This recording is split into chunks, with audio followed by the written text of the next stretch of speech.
isn't walking tonight.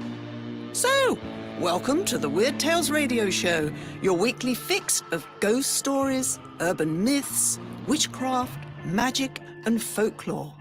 And now, here's your host, writer, award-winning journalist, best-selling author, and sometime werewolf hunter, Charles Christian. Hello and welcome to another episode of the Weird Tales Radio Show, the home of geek, folklore and paranormal entertainment, with me, Charles Christian.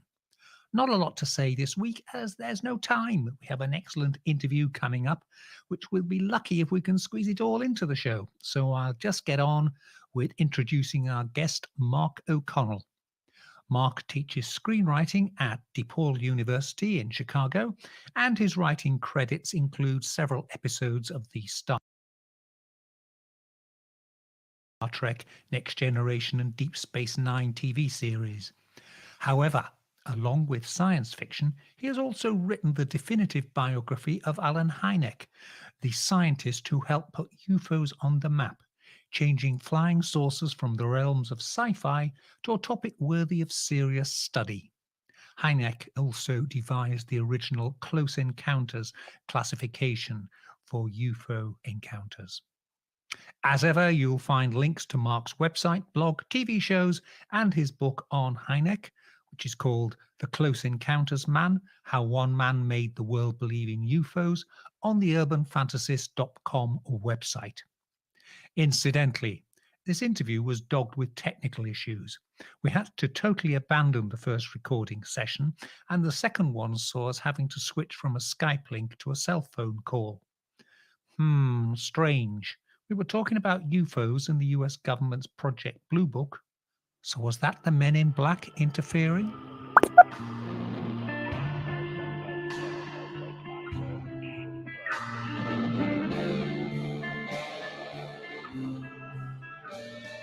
Let's start with you, because you are now teaching screenwriting at DePaul University in Chicago, and you have several screenwriting bonuses, merits on your CV, including writing episodes for Star Trek Next Generation and Star Trek Deep Space Nine. So how did you get into writing for those series, and what attracted you to screenwriting as opposed to short stories or anything like that?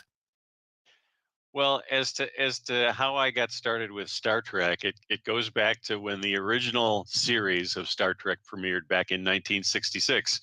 I was 6 years old at the time, and I absolutely loved the show. I loved it so much that I have a distinct memory that it was on from 6:30 to 7:30 p.m. on Thursday nights on NBC. And because that was a school night, I had a 7 o'clock bedtime. So I had to beg my parents to let me stay up an extra half hour on Thursday nights just so I could see the new Star Trek episode. I'm a lot older than you, but those days of school nights and having a got to be in bed or not watching television because it'll make you too excited, you won't be able to sleep. Oh yeah. Well, I had a similar problem with this TV series UFO, Jerry Anderson's UFO, because that was syndicated here in the States, and it was shown where I lived. It was shown Saturdays at 6 p.m. And it just so happened that Saturdays at 6 p.m., that was our dinner time, and there was no interrupting dinner time. Ah, yes. So I was always torn. I'd be watching the opening theme song sequence for UFO, and my mom would be upstairs calling for me to come to dinner at once.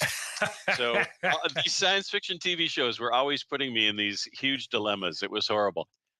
When I signed on with my first agent, she said, "Hey, Star Trek: The Next Generation is looking at scripts from outsiders. They want to see as many outsiders spec scripts as they can, and I think you should write a spec for Star Trek: The Next Generation." And of course, I loved that idea, so I wrote a script.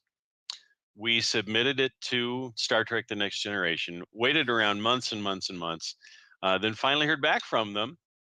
It turned out that they loved the script I sent them. And in fact, I have dramatized this script on my Far-Fetched podcast. It's actually out there now that people can listen to me reading this script.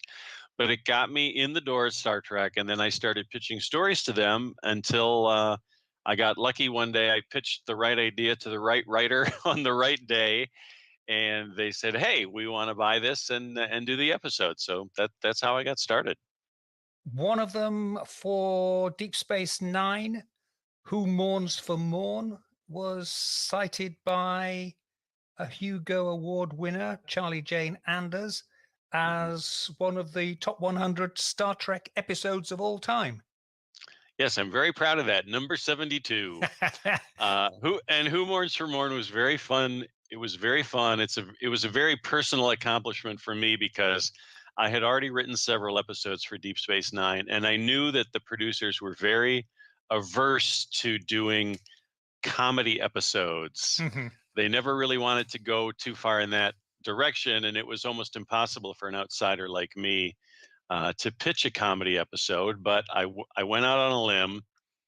They had this character Morn who never spoke, and I just decided I want to and I knew that they wanted to do a Morn story. Never Mhm. figured out how to make it work, so I came up with the idea of, hey, what if Morn dies at the beginning of the episode? Then it doesn't matter that he can't speak. Morn was this funny background character. He appeared in almost every episode of Deep Space Nine, but he never spoke because he wore this gigantic prosthetic mask that made him look sort of like a hippopotamus, and it Right. didn't have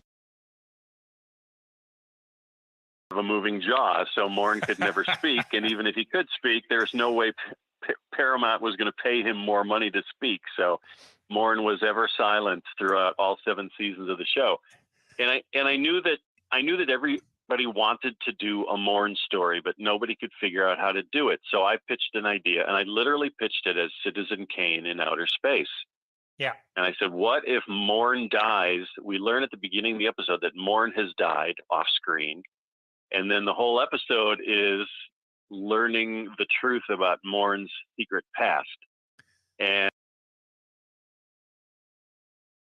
the producers loved the idea, and they hired me to do the script. And it was probably my favorite Star Trek experience out of all 5 of the episodes that I worked on. Who Mourns for Morn? I'm very proud of it. I'm guessing the actor who played Morn wasn't so enthusiastic about it. Well, I'm sure he wasn't. But those are the rules. Somebody, the pay scale for an extra who never speaks is far different from the pay scale for a speaking actor. So Yeah. So, and that was his career at that time, was just playing this silent alien. So I'm sure they paid him well. And I didn't mean to hurt his feelings. I hope I didn't. Now, obviously, this background explains why you are now teaching screenwriting, but we're actually here to talk about your study and book about Joseph Allen Hynek, who is a real person involved in the real investigation of aliens and is associated with the US Air Force various projects, the best known of which is Project Blue Book. So introduce us to Joseph Allen Hynek, and why did you decide to jump from science fiction to science faction, if you like, and do a biog of this character? Well, it wasn't really a conscious decision. The opportunity to write the book literally fell into my lap. In fact, at the time, so this would have been about 8 or 9 years ago, probably, when the idea first started rattling around. I was working with Dr. Hynek's UFO Foundation in Chicago. I was writing a UFO blog called High Strangeness, and I would visit the Center for UFO Studies every couple of months just to root through their files and look for fun stories to write about. Mm-hmm. So, it was just sort of a fun side project, nothing serious about it at all. But one of the times I visited, the scientific director of the center, and again, this is a foundation that Dr. Hynek formed back in the 1970s when he was still alive, and it's still in existence in a much smaller form. But the scientific director of the center, on one of these visits, he said, "Hey, Mark, I've been reading some of your blog. I enjoy your writing." He said, "We've been looking for someone to write the definitive account of Dr. Hynek's career." And he said, I wonder if you'd be interested in doing that. And that's how it happened. I didn't go out looking for this job. It found me. And I just said, absolutely, I would love to do that. That sounds like a dream project for me.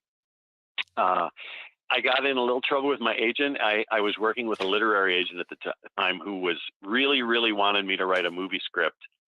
And every time I brought up the book, she would just say, "Mark, I don't want to hear about the book."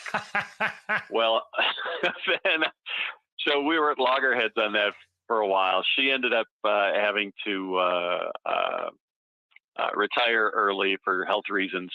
So all of a sudden I was sort of left to my own devices and thought, well, I guess I'm going to write the book now. So that's how it all happened. And believe me, Charles, this was the first time I had written anything like this. I had no idea how to write a biography. I had no idea where to begin research. So this was all new to me. And I basically had to stumble along and learn as I went over the course of several years. It was a real adventure, but it was really, it's one of my proudest professional accomplishments. Absolutely. But you asked who was J. Allen Hynek, and I skipped over that. So let's get back to him. So yeah, Dr. Hynek was a mild-mannered astronomy professor teaching at the Ohio State University in Dayton, Ohio. And one day in, I believe it was 1948, a couple of Air Force guys from the Air Force Base about 60 or 70 miles away in Columbus, Wright-Patterson Air Force Base,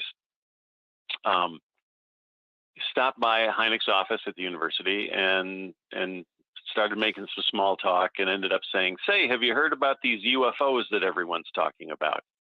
Well, the modern UFO craze had started just a few months before that. And Hynek did know a little bit about it, but he didn't think much of it. He thought it was just a fad. He thought it was something that he thought it was post-war jitters. People were nervous about another Pearl Harbor, and they were nervous about Soviet bombers appearing in the sky.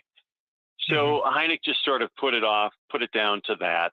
And but the Air Force guy said, well, we're studying these sightings. We keep getting reports sent to us, and we need a credible scientist who can look at these reports and let us know if what was actually seen was just a meteorological or an atmospheric phenomenon and not something from Mars or Venus. And Hynek thought, well, that sounds like easy money. I mean, that's really how simple the decision was for him at the time. He thought it would be very, very easy to write off all of these UFO sightings as just mistaken identifications of perfectly normal things. And he'd pick up a little extra cash on the side, which is great because he had a growing family. So that's how he got reeled in. He used to call himself the innocent bystander who got shot.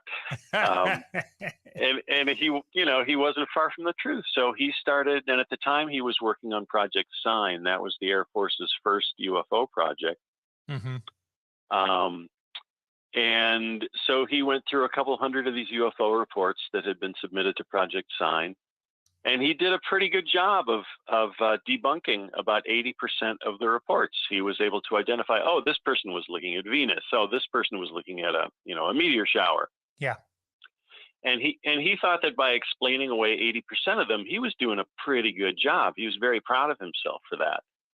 Yeah. So he finished up that project for Project Sign and went back to teaching and just forgot about UFOs for a couple of years. Well, meanwhile, Project Sign morphed into Project Grudge, which then morphed into Project Blue Book. And the new people at Project Blue Book came back to Dr. Hynek at the university and said, hey, we could use your help again, because guess what? We keep on getting these reports. They haven't stopped. It hasn't been a fad. It keeps going, and we need your help again. And Hynek thought, that's interesting. That really caught his interest. So he started looking at the new reports that had come in since his first involvement.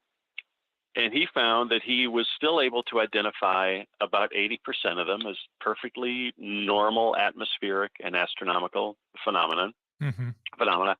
But there were still 20% that could not be explained. And suddenly something clicked in Hynek's head, and he thought, well, here's a trend. This is interesting. He was very surprised that there was this consistent 20% year in and year out that couldn't be explained. And he thought, that's kind of a scientific mystery to me. I'd like to start looking into that. So he went into his work for Project Blue Book with a completely different mindset. Instead of just debunking as many cases as he could, he started just digging in deeper into these cases and really trying to find out what was going on, what was causing this pattern. And that was the beginning of Dr. Hynek's fame. A lot of people know that he famously changed his mind about UFOs. Well, that's how that process started. Yeah. It's when he came back to Blue Book and recognized this trend. Yeah. What was Project Grudge? Because that's a bit of a odd name for a...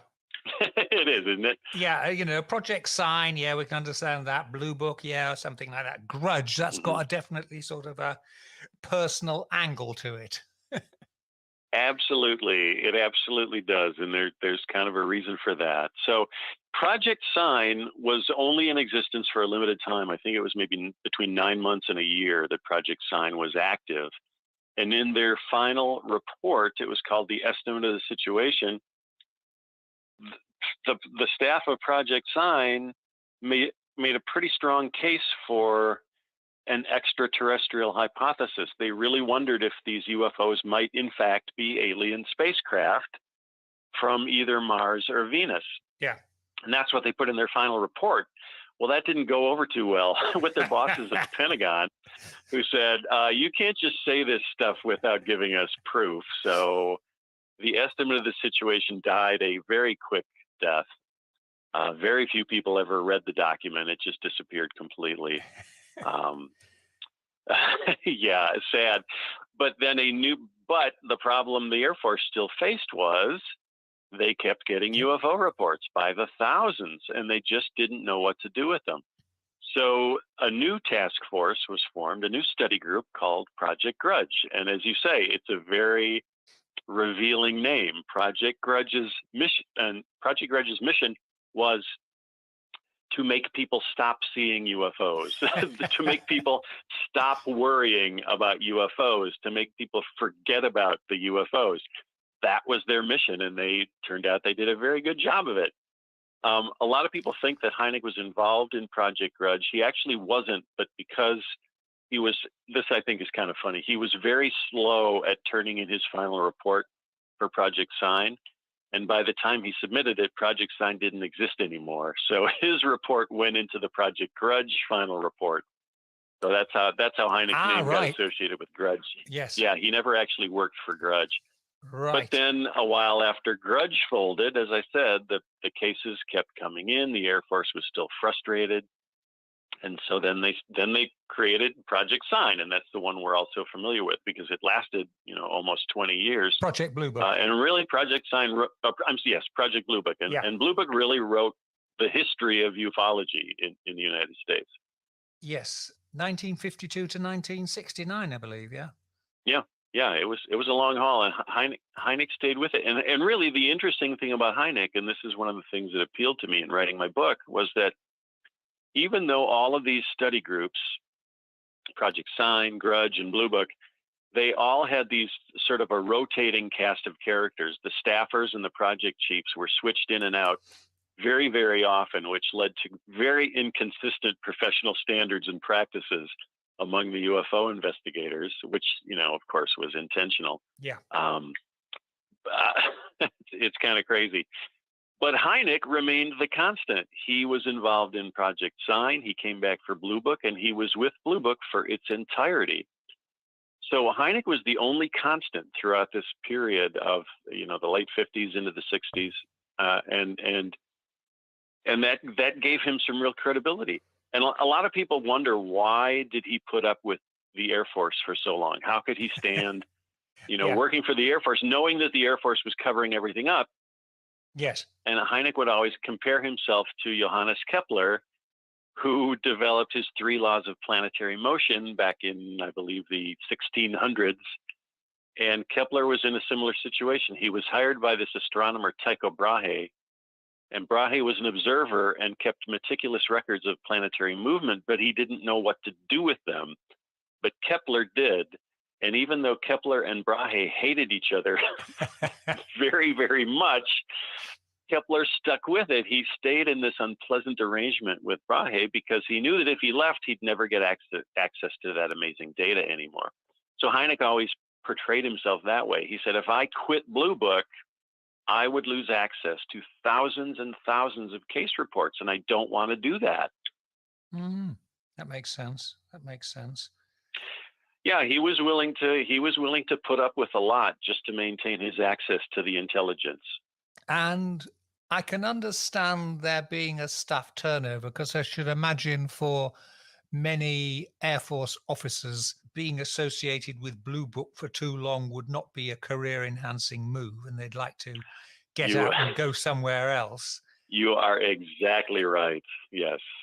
What about... It was not a plum assignment. Yeah. What about Hynek? Did the Air Force not at any time think, can we find someone who will be a bit more amenable and will forget about these awkward 20%? Or was it nobody else wanted to touch the job? That is a really big question, and it's hard to answer it definitively. I think you're partly right there that nobody else wanted the job, so they kept Hynek on, and Hynek was very good, even though he was beginning to doubt the Air Force's mission, and he was starting to, in his own little ways, work against it. I think the Air Force still considered him a trusted ally because he was so mild-mannered. He had this persona of someone who would just go along and get along, and I think the Air Force was very comfortable with that. Also, Hynek had established a track record as being a very faithful and loyal government employee. He signed on to a lot of government contracts while he was teaching, doing all sorts of astronomical studies for the Air Force and the Armed Forces. So he had a security clearance. He had all his, there was no red tape involved with getting Hynek on a project. Mm-hmm. So for a lot of reasons, he was actually a very comfortable fit. So even though he kind of drove his bosses crazy a lot of the time, they still, and again, and I think there was also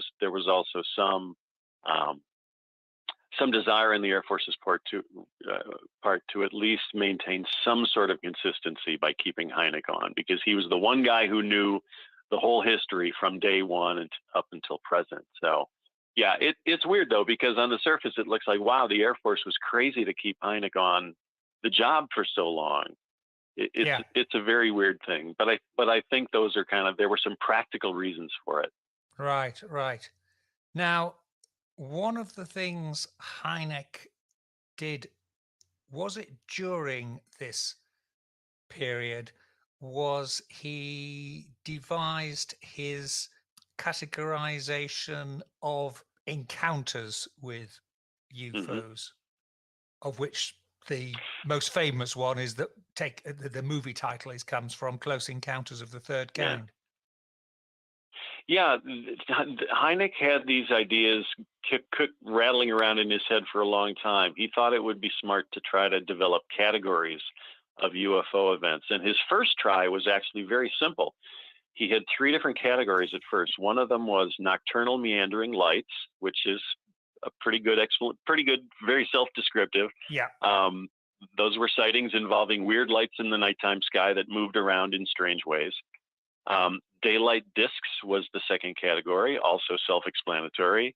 And then the third category of his original 3 was visual radar sightings. And those were his favorite, because if you've got someone on the ground making a visual identification of an object, and then you've got someone in a nearby airport control tower on radar who is picking up the exact same thing that this person on the ground is seeing, that makes a pretty strong thing to something actually real is happening in this, during this event. Yeah. So that was Hynek's first try at it. Later on, though, he realized that the system could use some. So he published his first book in 1972. II, the UFO experience.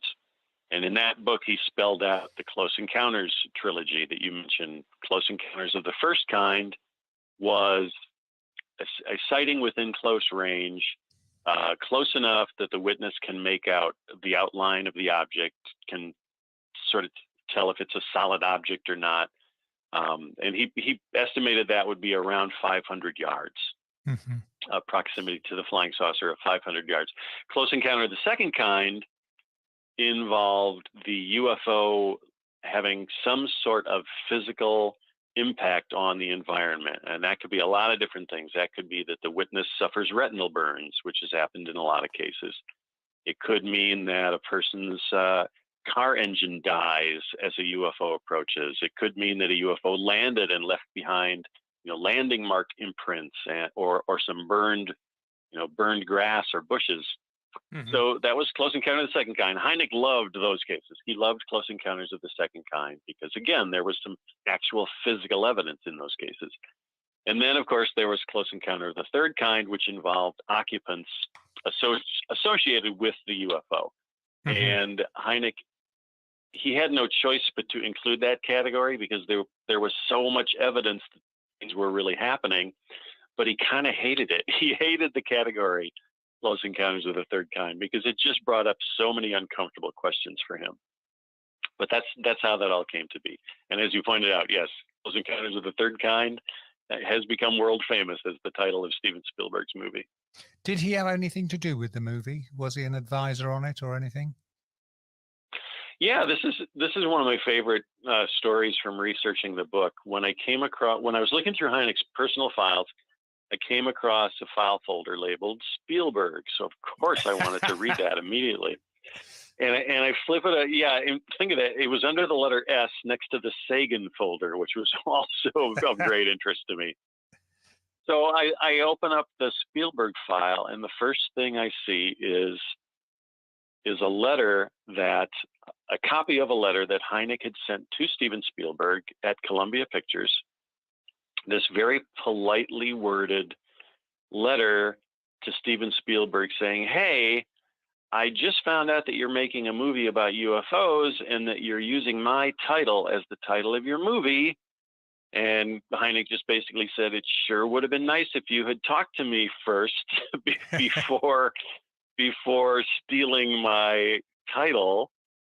And I thought, wow, this could be a bomb about to explode here. I wonder how this turns out. So the next letter in the pile was a return letter from Steven Spielberg from a week or two later. Very, very contrite and apologetic.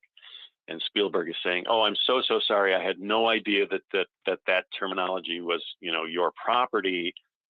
He said, "Your book was recommended by one of our production assistants, and I've made it required reading for everybody on the film." And he said, "By the way, don't worry, because we're not going to use your title anyway. We're going to call the movie Watch the Skies."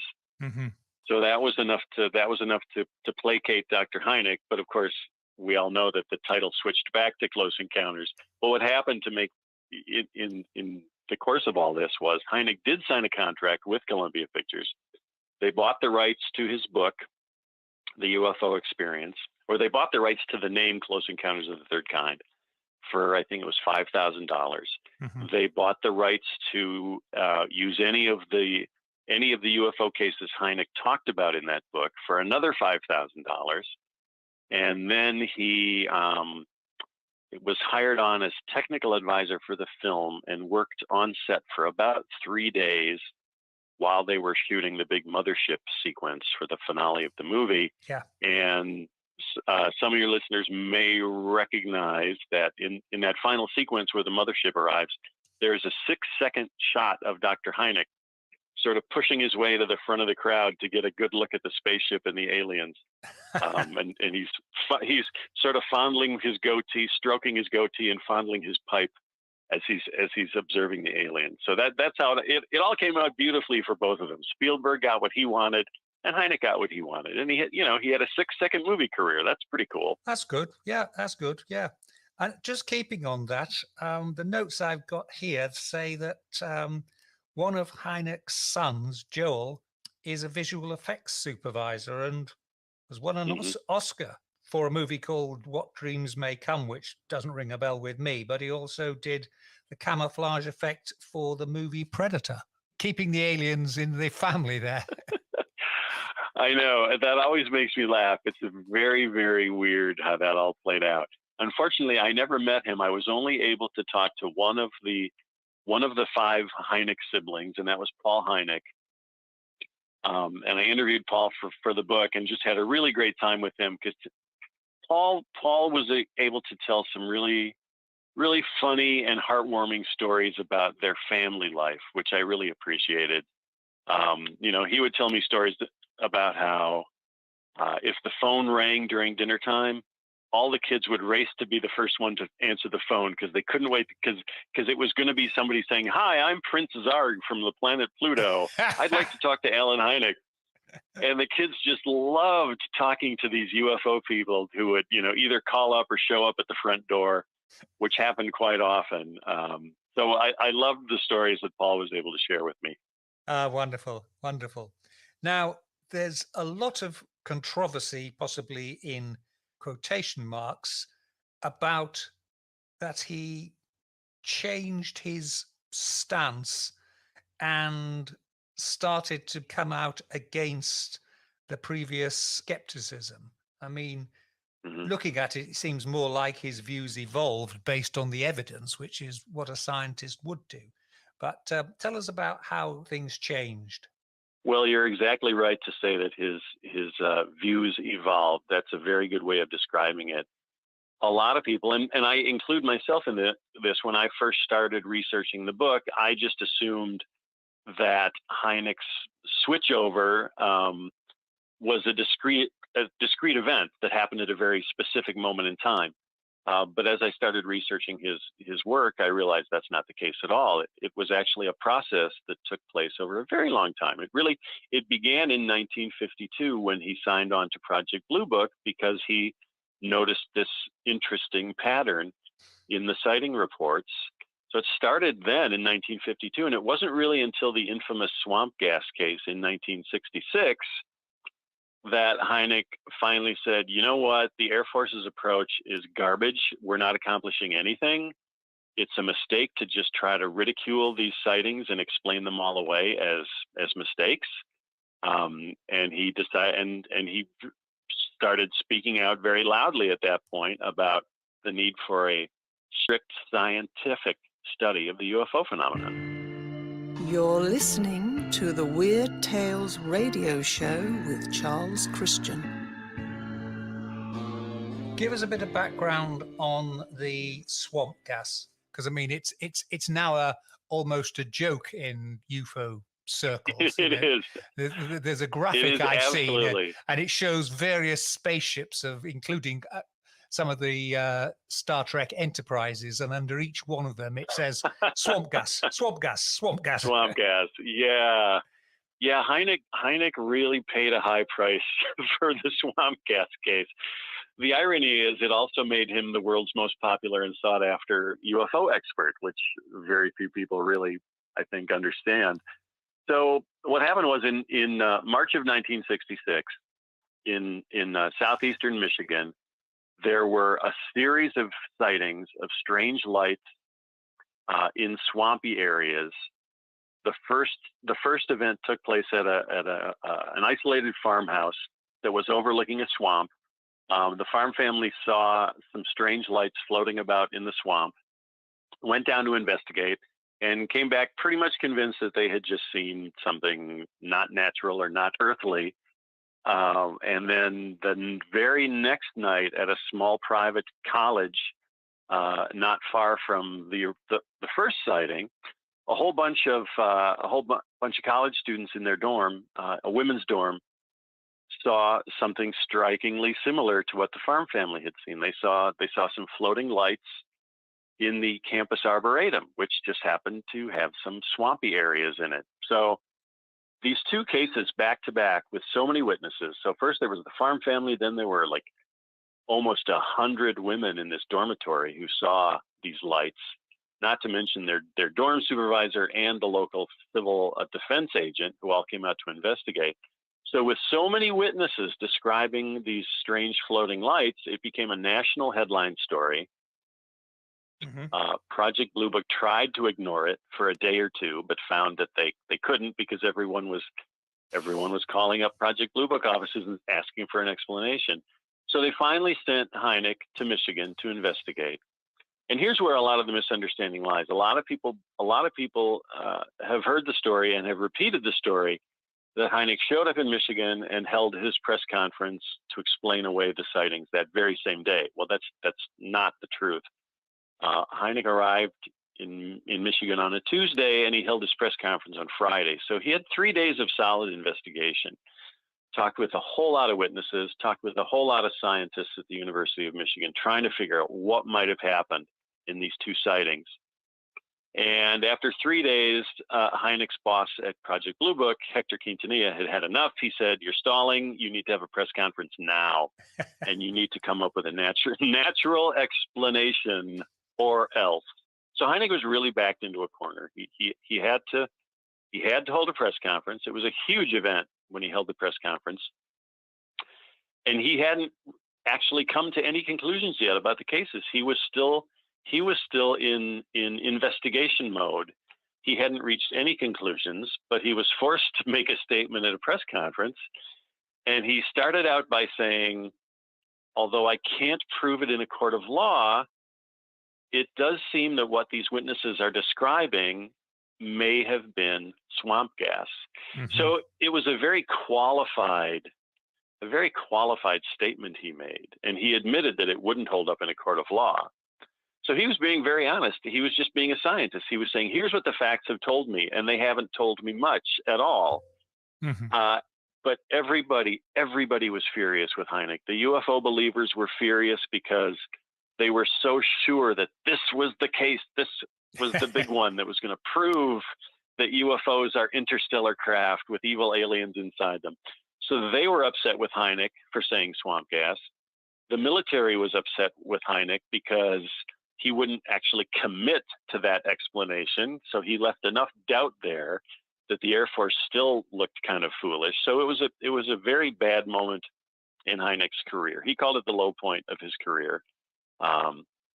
He was just dragged through the coals by the media, by politicians. The local politicians were so angry at Hynek and at the Air Force that they held a congressional hearing a couple of weeks after these sightings to call Hynek and his boss Quintanilla on the carpet and say, explain to us why you just called everyone in Michigan a kook. Basically was the argument. And everybody in Michigan was furious with him because, they all felt that he had belittled them all. So it seemed like something that could end Hynek's career right then and there. But as I said, ironically, it became Hynek it made him the world's most recognized and most sought after UFO expert. So go figure. Yeah. And in the meantime, the case basically remains unsolved. Nobody has ever come up with a better explanation than swamp gas, but nothing's been proven either way. I mean, I suppose Hynek really, by this time, as is well known, he's getting it from both sides, because you've got the institutional skeptics in the Air Force on one side who want it all to be swamp gas or Venus, and you've got the UFO true believers on the other side who want it to be alien life. And he's caught as the true scientist, trying to be impartial and just base things on evidence. He's caught in the middle because he's not going to satisfy either of them. Yeah, it was a horrible position for Hynek to be in. But he stood his ground, which I have always respected. He never backed down. He never said, okay, have it your way. It was UFOs. He stuck to what he felt was true. Yeah. And like I said, he paid a huge price for it. In my research, I actually found that, and I couldn't include all of this in the book. I had to cut some of this for space, but in the 3 days that Hynek was investigating those sightings, those reports, he talked to at a minimum 6 different people who suggested to him that it might have been swamp gas. So it wasn't even Hynek's idea to say it was swamp gas.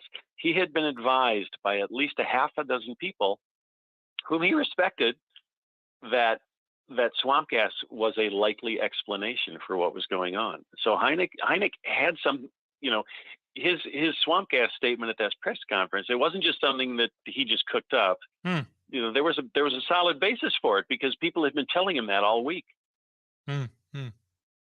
What about the end of Project Blue Book? How did that come about? Well, it ended with a whimper, that's for sure.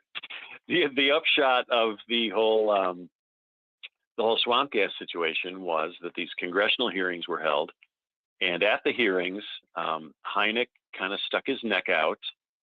He used the opportunity while addressing the United States Congress. He used the opportunity to say, we've been going about this the wrong way from day one.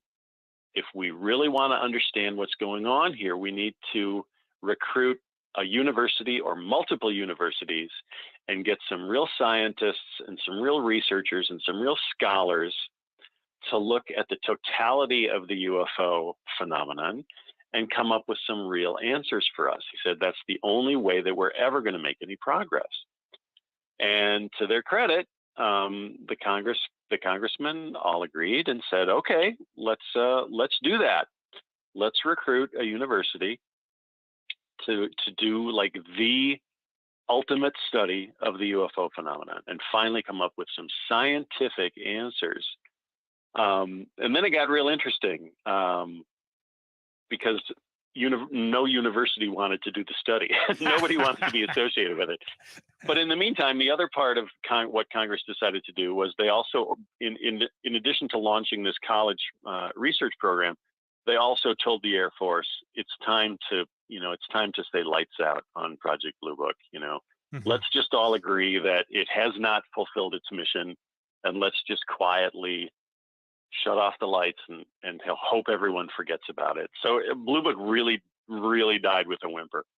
But again, something positive came out of it because this university study happened. And after getting a whole lot of no's from universities, they finally got a yes from the University of Colorado. And the history of the Colorado Project, or the Condon Committee as it's called, that's a whole other UFO story there. Right. Yes, I've got a note here that somebody described, or Hynek apparently noted, someone had described Blue Book as the Society for the Explanation of the Uninvestigated. I don't think I've heard that before, but I love it. That's a very, very good description. Yeah. What did Hynek then do after Blue Book ground to a halt? Because he's still around. He was still around then, and went on to live for another nearly 20 years or so. So what happened? Yeah. Post Blue Book. Well, he felt very liberated when Blue Book wound down. Of course, the downside of it was that he no longer had access to that immense body of data in the Blue Book records. That was the worst part of it. But the best part of it was he could speak his mind freely. And he took advantage of that. He did endless interviews. He did TV talk shows. He wrote articles for magazine, everything from the Science magazine to Playboy. Hynek would write UFO articles, and he really established his public persona as not just a UFO investigator, but a UFO scholar. And he was very good at promoting that image of himself, and that's how people started to think of him. So the death of Project Blue Book was one of the best things that ever happened to Hynek. And this was also the time when he started developing those categories that we talked about before. Mm-hmm. It was around this time that he started writing his first book, The UFO Experience. So these were the post-Blue Book days immediately after Blue Book were really very, very rewarding years for Hynek.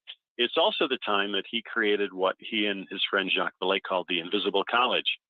They knew, even though very few scientists wanted to speak publicly about it, Dr. Hynek was aware that there were a number of scientists around the world who were interested in the in the UFO problem and agreed with Hynek that it deserved serious scientific research.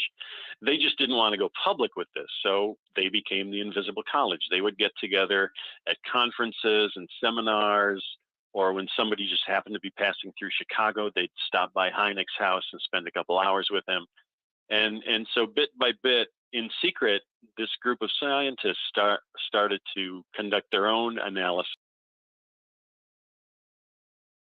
of the UFO phenomenon. So that was Hynek's ultimate goal all along. So he was thrilled to have this going. Mm-hmm. And is that where he founded the Center for UFO Studies, CUFOS? Yes, that took place in 1973. It was right after two very, very high-profile UFO cases in the U.S. The first was the Pascagoula, Mississippi abduction case, which is my personal favorite UFO story of all.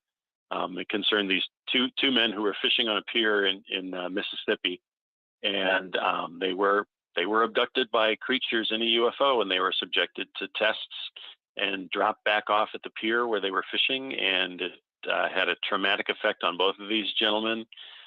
One of them is still alive, and he has never ever changed his story or retracted his story in any way. That case became immensely popular. It was in the media for days and days and weeks. Shortly after that abduction event, there was another case in Ohio called the Coin Copter case. It concerned a military crew on a helicopter flying through the skies of Ohio, and they have a near midair collision with a UFO. The captain of the helicopter goes into a very dangerous dive with the helicopter to try to avoid an impact. And the next thing he knows, this UFO has somehow caught the helicopter in what we would call on Star Trek a tractor beam, Mm-hmm. and they've lifted the helicopter out of danger, lift it back up to an altitude at which it will be safe for it to fly, and then the UFO zips away after saving this helicopter crew. So those two cases happened back to back in October of 1973. And that was when Hynek announced the formation of the Center for UFO Studies. And CUFOS was everything that Blue Book should have been, but wasn't. It was really Hynek's chance to tailor a UFO study program to his sensibilities and to follow what he thought would be the proper procedures and protocol for studying this phenomenon. Mm-hmm. And they did a great job. It was a very rich period for UFO research. The CUFOS files are still intact. They're kept in a number of different spots. Some of them in Chicago, some of them in the Southwest, and it's a body of work that I think has never been paralleled in UFO history. Right, and he also gave a speech to the United Nations. Yeah, that's an interesting chapter. Now, I didn't look too much into that because I wasn't able to fit it in the book. But yeah, Hynek got involved in an effort. A journalist, Lee Spiegel, I think I'm getting his name right. I haven't talked with Lee for a while, but he put together a presentation to the United Nations. They got the UN General Secretary to support the project, and Dr. Hynek took part in a briefing with these UN officials about the UFO phenomenon. I don't know that a whole lot ever resulted from that presentation, but it definitely put the topic of UFOs on the world stage for the first time ever. What about in later years? That was 1978. He spoke to the United Nations. He died in 1986. Mm-hmm. What did he do in his later years?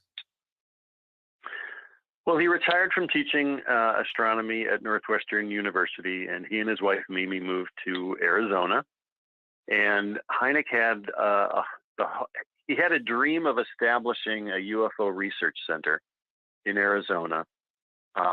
He was put in contact with a mysterious reclusive millionaire who offered to put up the money to build this research center in Arizona. It was a very exciting time. Well, for various reasons, I go into it in my book, it became a very long, tangled, complicated story, but the funding never came through, so the research center never happened. So Hynek had to be content with just doing his own personal research in his own home. So, in some ways, his status was very much diminished. His time on the world stage had passed, and then he developed cancer, and so the last year or so of his life was really pretty quiet. He didn't do a whole lot, but there was one highlight, and that is that I believe it was 1985. It was about a year before Hynek passed on. He did an interview for Omni magazine, which was at the time one of the preeminent science magazines. It was an interesting magazine. It bridged the gap between science and science fiction. I remember it. I used to. Oh, you know the magazine? Yeah. It's published by Playboy, wasn't it? It was a great magazine. Yeah. Yes, it was. I believe that's right. So, Hynek did an interview with one of the editors of Omni magazine, and it's a very, very long interview. And they talked about everything under the sun. They talked about the highlights and the low points of Hynek's career. They talked about his spiritual beliefs. They talked about just everything you can imagine. They talked about, whether Hynek felt that he had succeeded in his UFO work or not. And, he had reached a point in his life where, he had a lot of time to reflect on his accomplishments and his disappointments. And he had a pretty realistic view of things. He felt, according to his son Paul, he felt pretty proud of the fact that even though he had tackled a huge problem and he hadn't quite solved it, but he had made progress, and he had increased awareness of the UFO phenomenon. And he had, as the subtitle of my book says, "One man made the world believe in UFOs." Hynek really popularized the concept of the UFO. Throughout his entire career, from the 40s into the 50s, 60s, and 70s. Hynek made it okay to talk about UFOs in polite company. People didn't have to sort of whisper to each other in the background anymore. They could actually bring it up at dinner parties. Hey, what do you think about UFOs? I just read this article in Science magazine by this guy, J. Allen Hynek. He really opened the door for open conversation about UFOs. And he had this one quote that's always been one of my favorites. He liked to say, "Ridicule is not part of the scientific method, and the American public should not be taught that it is." Because he was always deeply disturbed by the fact that UFO witnesses faced so much ridicule for coming forward with their stories. And Hynek really, he wanted to establish ridicule-free zones where people would be able to talk about these experiences freely. And so he did accomplish that, I think, to a very, very great degree. I think he accomplished that goal, and that's really something to be proud of, I think. It's now 35 years almost since he died. What would he think of the current state of play? I mean, it still seems to be there's an awful lot of ridicule associated with it. Well, it's interesting to talk about that, seeing as how the report to the Congress is basically being released as we speak in Washington, D.C. I haven't seen any reports about it, but I know that it's due to be released any minute now. So, and of course, that moment of releasing this UFO report was triggered several years ago by these high-profile sightings by the U.S. Navy. And so there's been a lot going on in the field of UFOs, as you know. And I think that Hynek would be keeping his head down. I think he would probably be making as few public comments as he could, because he would want to wait and hear and see what the results of this report would be before he would want to speak publicly about it. And I believe that there probably won't be anything significantly new in this report. Of course, I could end up, with egg on my face very easily. But I think it's likely that it's just going to be more of the same that the Air Force has always given us in the past. Sort of like, we don't know what they are, but don't worry about it. Just, don't think about it. So I think Hynek would be taking a very reserved approach. I think he would just be sitting back and watching the news and reading what's coming through on Twitter and on the on the news sites, and basically being very careful in his comments until he really knew one way or the other. I also do think, though, that he would be very, very gratified that so many people are speaking openly about UFOs, including politicians and including military figures and media people. I think he'd feel some great satisfaction in that, because I think he opened the door for that many years ago. Yeah. I believe you've worked on or got an idea for a script on crop circles. Yeah, I think I mentioned it last time we talked. Yes. Yeah, a while back. Well, quite a while back. The script is pretty old now. No, I read the story of Doug and Dave, the two hooligans who convinced the world that they were creating crop circles all over southern England. Yep. I don't know if those names ring a bell with you. Mm-hmm. Doug Bauer and Dave Chorley, and they became worldwide celebrities until it came out that they were actually lying about the whole thing, that they hadn't made the crop circles, or they hadn't made all of them. Yeah. And something about that story just captured my imagination. I thought, wow, they hoaxed a hoax. How that takes some real chutzpah and a hoax. So I just thought that would be a fun story, and I tried to do some research. Could not find either Doug or Dave. I believe they've both passed away now. This all happened back in around 1990, 1991, when they were having their adventures. So I wrote a script based on the exploits of Doug and Dave, and it's a comedy. It's not a drama at all. It's a comedy, sort of along the lines of, you may remember the movie Local Hero by Bill Forsyth, one of my favorite movies. Yep. I kind of had that movie, the tone of Local Hero in mind when I wrote my script, Doug and Dave. So that's that story, and it came close to being made about 10 or 12 years ago. At Disney, the actor Bill Paxton wanted to direct it. And at the time, his dream casting for Doug and Dave would have been, drumroll, Connery and Caine. He wanted to reunite Sean Connery and Michael Caine after A Man Who Would Be King and get them together for one more movie. So might be more something Simon Pegg would go for these days. You know what? That felt Edgar Wright, who has directed three of Pegg's and Frost's Carmelo trilogy. Yeah. I've always thought he would be a wonderful director for my script for Doug and Dave. So somehow, if you can get word to Edgar Wright, please do me a favor and mention my name to him. I will do. Well, Mark, it's been great talking to you, and I'm glad, after endless technical difficulties, definitely nothing to do with the military plugging into us. Oh no, that has been great. Thank you very much. It's been a lot of fun. Black Shuck, the demon dog of East Anglia, is baying at the moon, which means it's time for us to go. You've been listening to the Weird Tales radio show with Charles Christian, your weekly fix of ghost stories, urban myths, witchcraft, folklore, and the paranormal.